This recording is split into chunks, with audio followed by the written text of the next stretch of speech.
ሰላም ተኸታተልቲ ናይ ማኪ ሚድያ ከመይ ኢለኹም? ኣነ ድሓኒ እግዚአብሔር ይመስገን። ንስኻትኩም እውን ኣብ ዘለኹምዎ ሰላም ክትኾኑ ትምኒተዩ። እሞ ናይ ማኪ ሚድያ ተኸታተልቲ ንለማዓንቲ ሕፅር ዝበለትን ኣመና ዝመሰጠትኒ ካብ ገጻት ፌስቡክ ዝረኸብክዋ ዛንታ ናባኹም ሒዘያ ቀሪበ ኣለኹ። ክሳብ መወዳእታ ብምጽናሕ እውን ሓሳብ ርእይቶኹም ኣብ ናይ ኮመንት መጽሐፍ ቦታ ግደፍሉ ኢኹም። ናፍቲ ዛንታ ኸብለኩም ሰናይ መከታተል።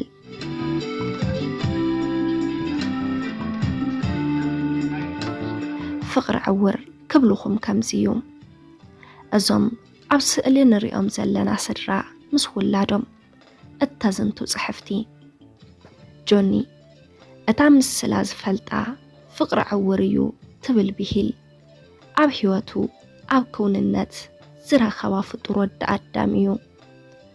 ጆኒ ኣዒንቱ ብስታርጌርት ዝበሃል ኣብ ዓይኒ ብዝፍጠር ስብሐ ነገር እዩ ኣዒንቱ ካብ ምርኣይ ኣብ መበል 16 ዓመቱ ተኸልኪሉ።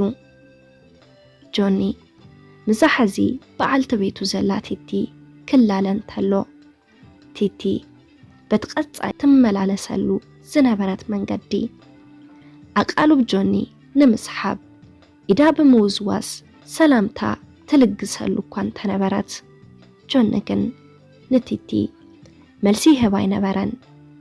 በዚ ከዓ ከም ዘይረኣያ ምሲሉ ዘስቀጠ ስለ ዝመስላ ልባ ተጉዳእ ነበረት። ድሓር ግን ብዝገበረት ተወርድኢት ጆኒ ናይ ምርኣይ ፀገም ከም ዘለዎን ዓይነ ስውር ምዃንን ፈለጠት። እዛ ንእሽተን ፀገም ግን ካብ ፍቕራዊ ቆፀረን ሓዳር ገይሮም ስድራ ቤት ከምስርቱ ኣይዓገተቶምን። ጆኒን ቲትን ሓደ ውላድ ኣለዎም።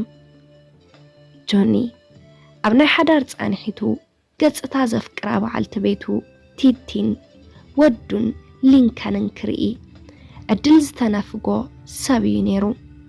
ሓደ መዓልቲ ግን ቲቲ ኣብ ገዝኣ ኮይና ናይ ራቸል ሬይ መደብ እንዳተኸታተለትን ከላ ብቪዥዋል ኢሳይት ተሓጊዞም ዓይነ ስውራት ክርእዩ ከም ዝኽእሉ ተዓዘበት። ኣብቲ መደብ ድማ ሓንቲ መንእሰይ በዚ መሳርሒ ተጠቒማ ንመጀመርታ ግዜ ናይ ሓፍታ ፍሽኽታ ክትርኢ ኣብቲ መደብ ተዓዘበት። በዚ ከዓ ቲቲ ብቕልጡፍ ናብ ሪቸል ሬይ መልእኽቲ ብምጽሓፍ ንሳ እውን እቲ ዘፍቅራ በዓል ቤታ ንኽርኢ ዕድላ ክትፍትን ኣብቲ መደብ ክትቀርብ ከም ትደልን መልእኽቲ ሰደደትላ። ቲቲ ትብል ንሳ ራቸል ሬይ ንሓደ ክርኢ ዘይኽእል ክትሕግዝ ዕድል ከም ትህብ ክትዛረብ ክሰማዕ ከለኹ ክኣምን ኣይከኣልኩን። ምኽንያቱ ብዙሕ ግዜ ሓቲትናን ሞኪርናን ክኾነልና ከም ዘይኽእል ተነጊሩና እዩ። ብብዙሕ ሕክምና እውን ፈቲና ኢና። ይኹር እንዳ እምበር ዓይኑ ንኽርኢ ኣፍቃሪየይ ኣይተሳኽዐሉን ክኸውን ዘይኽእል እዩ ብዝብል እውን ተስፋ ይቆረጽኩን። በዚ ከዓ ንሓደ ሰዓት ወይ ልዕሊኡን ዝኸውን ብዘይ ምቁራጽ ኣካላተይ እንዳንፈጥፈጠ በኸኹ። ምኽንያቱ ከዓ በዓል ቤተይ ንመጀመርታ ግዜ ንዓይኒ ክርእየኒ ዘኽእል መነጽር ከም ተሰርሐ ብራቸል ሬይ መደብ ስለ ዝሰማዕኹ ትብል ቲቲ። ምኽንያቱ ከዓ በዓል ቤተይ ንመጀመርታ ግዜ ንገጸይን ገጽ ወድናን ክርኢ ምዃኑ ስለ ዝሓሰብኩ እየ ትብል። በዚ ከዓ ራቸል ሬይ ናፍቲ መደባ ብምዕዳም ኣብ ቅድሚ እቲ ቀጥታ ስርጭት ዝነበረ ዝመሓላለፍ ዝነበረ መደብ እቶም ኣብቲ ስቱድዮ ዝነበሩ ተዓዘብትን ንጆንን ንቲቲን ብኦኦም ኣዝያት ሓጒሳ ከም ዘላ ገለጸትሎም። ጆኒ ነቲ ቪዥዋል መነጽር ክገብሮ ናብ ዓይኑ ምስ ገበረ ንመጀመርታ ግዜ ንዓለም ረኣያ። ኣብቲ ክፍሊ ዝነበሩ ተዓዘብቲ ድማ ብስምዒቱ ክድነቁ ጀመሩ። ጆኒ ንመጀመርታ ግዜ ገጽ በዓልቲ ቤቱ ረአያ። ከምዚ ድማ በለ ኦ ውሽጢ ጥራሕ ጽብቕቲ ኣይኮንክን ዋላ ደገኺ ኣመና ጽብቕቲ ኢኺ ክብል ናይ ውሽጡ ስምዒት ገለጸላ። ብድሕሪ እዚ ድማ ጆኒ መነጸሩ ናብ ወዲ የቕንዕዋ። ብሓጓስ ድማ ንሱ ጥራሕ ዘይኮነ እቶም ኣብቲ ክፍሊ ዝነበሩ ተኸታተልቲ ናይቲ መደብ ብናይ ስምዒት ብኽያት ነብዑ ኩሎም ብሓደ ማዕረ ስምዒት ክስምዖም ጀመረ።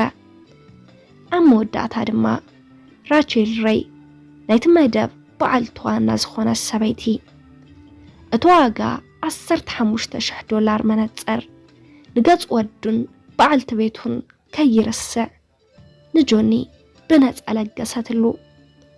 ጆኒ ንሰበይቱ እንታይ ከም ትመስል ምስላ ኣይፈልጣን እዩ ነይሩ።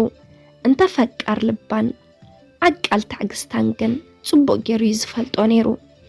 እንተሎሚ ግን ሳላዛ ቴክኖሎጂያዊት መነጸር ጽባቐኣ እውን ከም ተወሳኺ ኮይኑ ኣብ ፍቕሩን ሓዳሩን ተደራቢ ሓይሊ ፈጢሩሉ ይርከብ።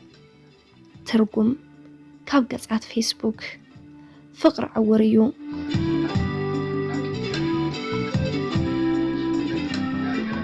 ሰላም ናይ ማኪ ሚድያ ተኸታተልቲ፣ ኣብዚ ዛንታ ኣመና ተመሲጥኩምሉን ኣመና ተማሂርኩምሉን ክትኾኑ ተስፋ ይገብር። ኣብዚ ቻናል ሓሳብ ርእይቶ እንተዳኸሊኩም ኣብ ናይ ኮመንት መጽሓፍ ቦታ ሓሳብኩም ክትገድፉለይ ትኽእሉ ኢኹም።